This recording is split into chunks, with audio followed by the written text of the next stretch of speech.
ಉದಯಗಿರಿ ಪ್ರಕರಣದ ಬಗ್ಗೆ ಏನು ಹೇಳ್ತೀರಿ? ಉದಯಗಿರಿ ಮೈಸೂರಿನ ಉದಯಗಿರಿ ಪ್ರಕರಣದಲ್ಲಿ ಪೊಲೀಸರು ಕಲ್ತುರಾಟ ಇದೆ ಸರ್. ಪೋಸ್ಟ್ ಹಾಕಿದ್ದಕ್ಕೆ ಗಲಾಟೆ ಆಗಿದೆ. ನನಗೆ ಗೊತ್ತಾಗಿಲ್ಲ. ಇವತ್ತು ಬೆಳಿಗ್ಗೆ ನನಗೆ ಗೊತ್ತಿಲ್ಲ. ನಾನು ಹೊರಟ ಮೇಲೆ ಇದಾಗಿಲ್ಲ. ಏನೋ ಅಂತ ಹೇಳಿ ಮಾತಾಡ್ಬೇಕು. ಹಾಂ, ಅದೇ ನನಗೆ ಅದು ಮಾಹಿತಿ ಇಲ್ಲ. ನೋಡ್ದಲ್ಲೇ ಮಾತನಾಡೋದೇನೂ ಗೊತ್ತಿಲ್ಲ. ಇಲಾಖೆ ಇದೆ, ಪೊಲೀಸ್ ಇಲಾಖೆ ಅದನ್ನು ಗಮನಿಸುತ್ತೆ. ಯಾರು ತಪ್ಪು ಮಾಡಿದ್ದಾರೆ ಅವ್ರಿಗೆ ಕ್ರಮ ತಗೊಳ್ಳುತ್ತೆ. ದೆಹಲಿ ಚುನಾವಣೆ ಫಲಿತಾಂಶ ಎಫೆಕ್ಟಿಂಗ್ ಆಯ್ತಲ್ಲ ಅಂತ. ಏನು ಎಫೆಕ್ಟ್ ಆಗಲ್ಲ.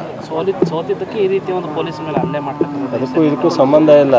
ಈಗ ಇಂಡಿಯಾ ಒಕ್ಕೂಟ ಜೊತೆಯಲ್ಲಿ ಚುನಾವಣೆಗೆ ಹೋಗಿದ್ರೆ ಹರಿಯಾಣನೂ ಗೆಲ್ತಿತ್ತು, ಡೆಲ್ಲಿನೂ ಗೆಲ್ತಿತ್ತು. ಡೆಲ್ಲಿನಲ್ಲಿ ನಿಮಗೆ ಅಂಕಿಅಂಶದ ಪ್ರಕಾರ ಇದೆ. ಸೊ ಅಲ್ಲಿ ನಮ್ಮ ಕೇಜ್ರಿವಾಲ್ ಅವರು ಪ್ರತ್ಯೇಕವಾಗಿ ಹೋಗಬೇಕು ಅಂತ ಹೋದರು. ಅದರ ಫಲಿತಾಂಶ ಇವತ್ತು BJPಯವರಿಗೆ ಅನುಕೂಲ ಆಗಿದೆ. ಇಲ್ಲೇನು ಭಾಳ ವ್ಯತ್ಯಾಸಗಳೇನಿಲ್ಲ. ಆಯಿತು, ನಾವಲ್ಲಿ ಸ್ವಲ್ಪ ಹಿನ್ನಡೆ ಇದೆ, ಕಾಂಗ್ರೆಸ್ಗಿಲ್ಲ ಅಂತ ಹೇಳಲ್ಲ ನಾವು. ಸೊ ಎಲ್ಲರೂ ಈಗ ಅದಕ್ಕೆ BJP ಗೆಲ್ಲಿಲ್ಲ ಇಲ್ಲಿ ಕರ್ನಾಟಕದಲ್ಲಿ? ಸಾಧಾರಣವಾಗಲ್ಲ. 134 ಜನ ನಾವು ಗೆದ್ದವಲ್ಲ, 135 ಜನ.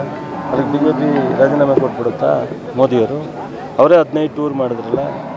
ಏನಾಗುತ್ತೆ, ಕೆಲವು ಕಡೆ ಅನೇಕ ಕಾರಣಗಳಿಂದ ರಾಜಕೀಯವಾಗಿ ಈ ಥರ ಫಲಿತಾಂಶಗಳು ಬರ್ತವೆ. ಆ ಥರ ಆಗಿದೆ. ಡೆಲ್ಲಿ ಫಲಿತಾಂಶದಿಂದ ಏನು ರಾಷ್ಟ್ರದಲ್ಲೆಲ್ಲ ಬದಲಾವಣೆ ಇಲ್ಲ.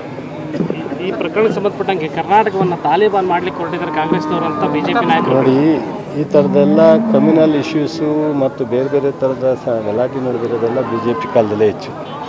ನಮ್ಮ ಕಾಲದಲ್ಲಿ ಎಲ್ಲರ ಪರವಾಗಿರ್ತಕ್ಕಂಥ ಸರ್ಕಾರ ಇದೆ. ಎಲ್ಲ ಸಮಾಜವನ್ನು ಒಗ್ಗಟ್ಟಿಗೆ ತೊಗೊಂಡೋಗ್ತಕ್ಕಂಥದ್ದು ಯಾವ್ದಾರು ಇದ್ದರೆ ಅದು ಕಾಂಗ್ರೆಸ್ ಆಡಳಿತ ಸರ್ಕಾರ ಇದೆ. ಪಾಪ ಅಶೋಕ್ ವಿಜೇಂದ್ರ ಅವ್ರಿಗೆ ಏನಾರ ಒಂದು ಅವ್ರಿಗೇನು ಹೇಳೋಕ್ಕೆ, ಈಗ ಹಿಂದೆ 5 ವರ್ಷ ಸಾಧನೆ ಇಲ್ಲದಿರೋದು ಸೋತಿದ್ದಾರೆ. ಅದ್ರ ಬಗ್ಗೆ ಏನು ಹೇಳೋಕ್ಕಾಗಲ್ಲ. ಅಥವಾ ಮುಂದೆ ಅವರಿಗೆ ಸ್ಪಷ್ಟವಾದಂಥ ನಿಲುವಿಲ್ಲ. ಯಾರು ನಾಯಕರು? ಅಶೋಕ, ವಿಜೇಂದ್ರನ, ಯತ್ನಾಳ ಅಥವಾ ರಮೇಶ ಜಾರಕಿಹೊಳಿನ ಗೊತ್ತಿಲ್ಲ. ಅವ್ರಿಗೆ ನಾನು ಇಂಥದ್ದೇ ಮಾಡ್ತೀನಿ ಅಂತ ಹೇಳೋಕ್ಕೆ ಅವ್ರ ಕೈಲೂ ಆಗಲ್ಲ.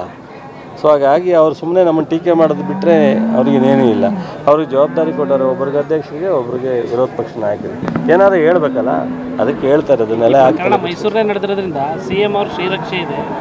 ಆ ಧೈರ್ಯದಿಂದ CM ಅವರು ಪಕ್ಕದಲ್ಲಿರೋರು ತಪ್ಪು ಮಾಡಿದ್ರು ತಪ್ಪು ಅಂತ ಹೇಳೋವಂಥ ಯಾರು ಒಬ್ಬ ರಾಜಕಾರಣಿ ಇದ್ದರೆ ಅದು ಸಿದ್ದರಾಮಯ್ಯನವರು. ಆ ಥರದ ಯಾವತ್ತೂ ಸಹ ಎಲ್ಲೂ ನಡವಳಿಕೆನ ನಾವು ನೋಡ್ಲಿಕ್ಕೆ ಸಾಧ್ಯ ಇಲ್ಲ.